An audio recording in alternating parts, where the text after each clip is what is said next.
Alright, I had to redo this video. Now I'm just gonna call it Zion is originally Zoan of Egypt. So Zion is Jerusalem, but Zion and Zoan are the same words, just different vowels. And in Egypt, vowels didn't matter. The Hebrew language is a branch that comes after the Egyptian and the Afro-Asiatic language.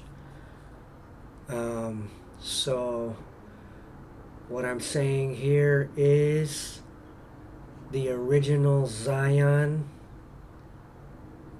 You've heard of Zionists. Zion is in Egypt, northeastern Egypt, which was actually the stronghold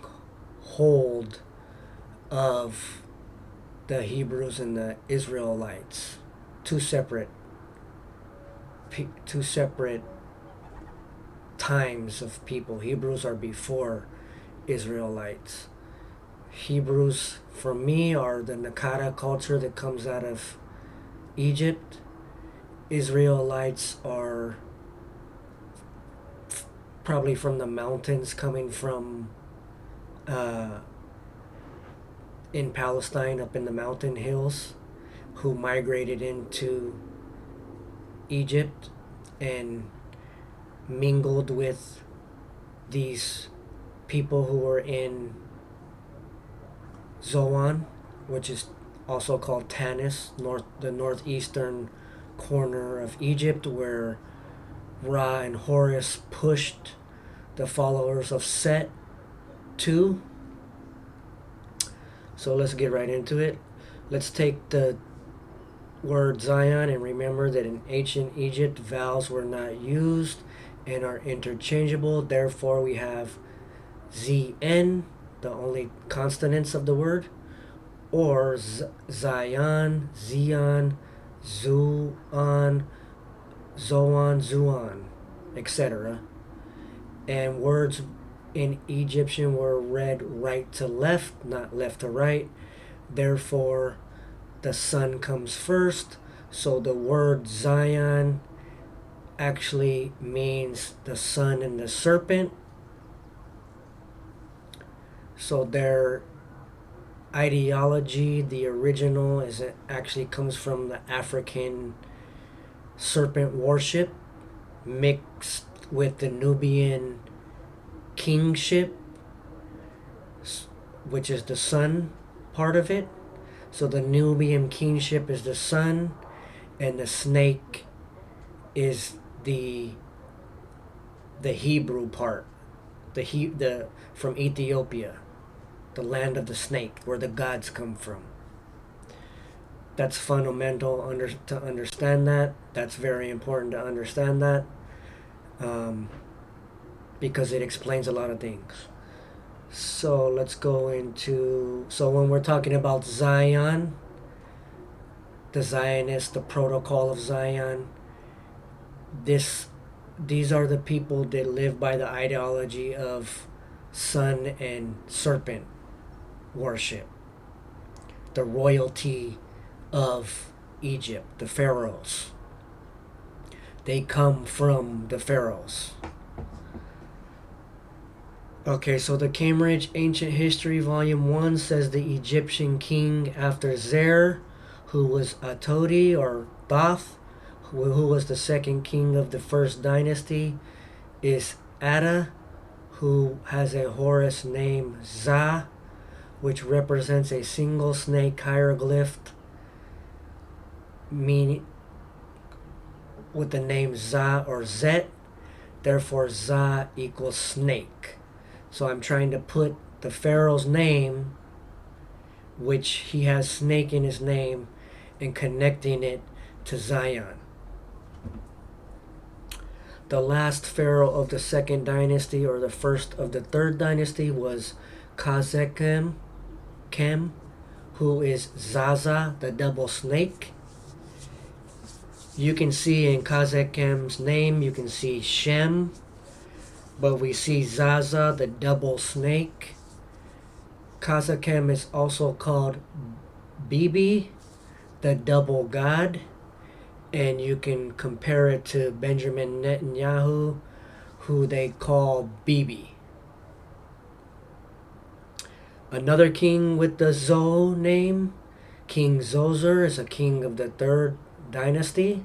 So this pharaoh also has snake in his name. And then we have the book by Willis Brewer, Egypt and Israel, says the last place the Hyksos took was Avaris of the Greek, which is called Za'ar or Zoan or Tanis. And so he's saying Avaris, where the Hyksos went, is actually Zoan or Tanis. And then he's saying Zion is Jerusalem or the city of David, and that Zoan, the most easterly branch of the Nile, the city on the most easterly branch on the Nile, is also called Debti, which perhaps means David. So he's showing you that the Zion, that Jerusalem is Zion, and that Zoan, Jerusalem, and that both Jerusalem and Zoan are the city of David. Okay? So then we say the god worshipped at Zoan was Horus Behud. After defeating Set, Horus pushed Set all the way to Tanis or Zoan. And after he did that, he defeated Zoan, and Horus's followers called him Manatu Ra, a form of Manatu Ra. So if we take that word Manathu, you change the vowels around a little bit, that's Manetho, right, who wrote the history of Egypt.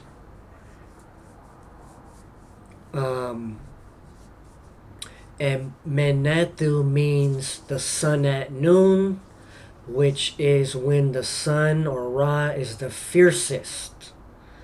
Ra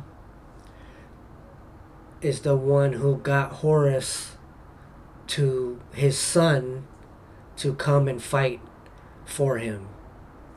And Ra at noon is called the Almighty God, the same as the Hebrew God, the Almighty God, the Hebrew God, which is, who's the Almighty? El? Is it El or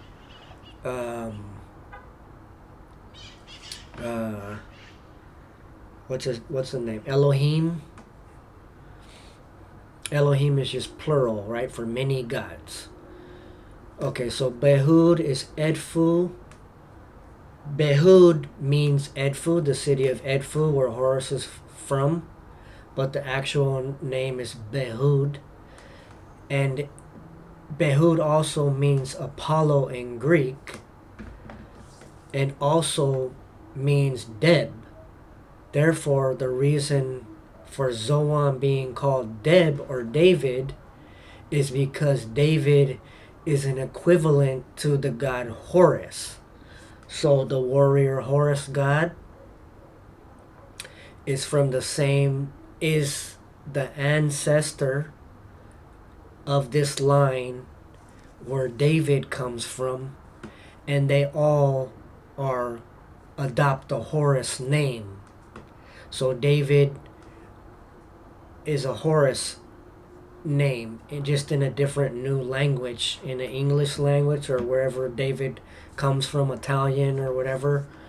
So all that means is he's just an equivalent god to Horus.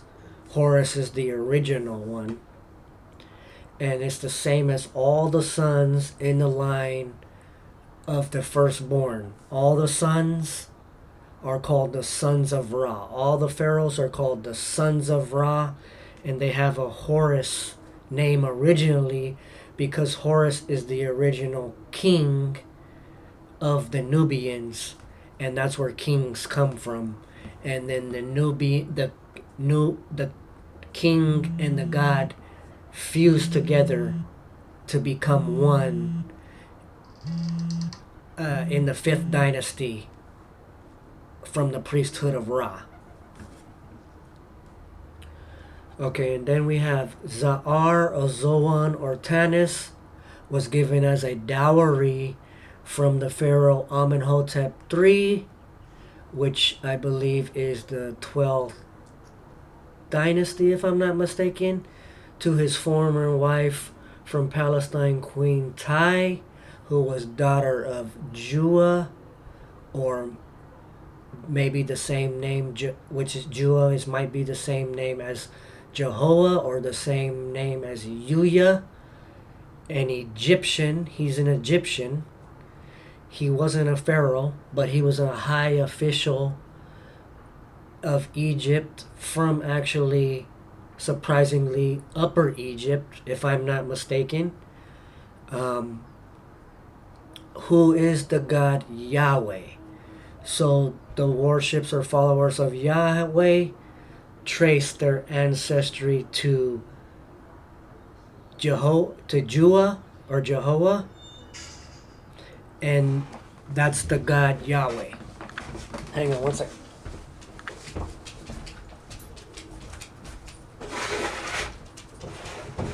Hey, mamas.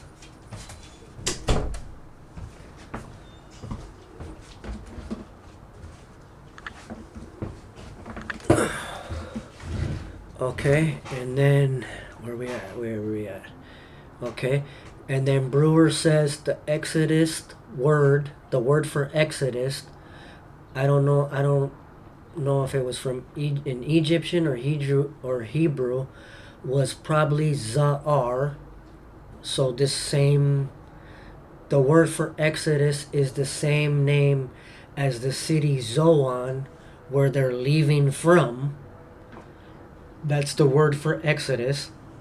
So coming from Zoan, so the Israelites are leaving from Zoan, which we know from Egyptian history, they assembled there before they left Egypt. So actually, they were spread out all in the northern delta of Egypt, and they started moving to Zoan, and they all assembled there because the southern king Ramses was kicking them out.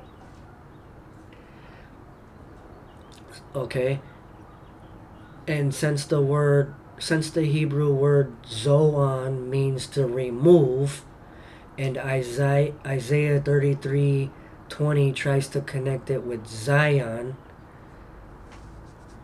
but Brewer's saying all this, but Zoa means to go forth, and therefore Zoa, Za'ar, and Zel is attached to lakes, meaning, I guess, has a similarity. The word similar can be attached to lakes. Think of in the Bible, in the book of Genesis, in the Garden of Eden, when God makes the snake crawl on its belly with no legs. There's a big significance in Egyptian history where the snake is shown with legs. Okay, there's pictures of that. It might be in one of my videos. This means Ra's enemies bowing down before him on the ground, lying on their bellies, looking up to him. So really, what I think, when the Bible just made a revision, the Jews made a revision to the Bible, and they tried to make Ra and the snake, they tried to make the snake look bad. The God in the Bible is Ra, but they tried to make the snake look bad because it's from the opposite tribe, and that the Garden of Evil is actual symbology of the union between two tribes of Adam and Eve. They're two tribes joining together, the north and the south.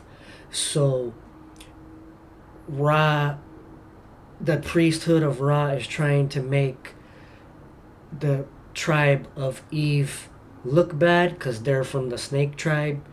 So they're saying that they're crawling on their belly, but in reality, this is a ceremony that took place during this union.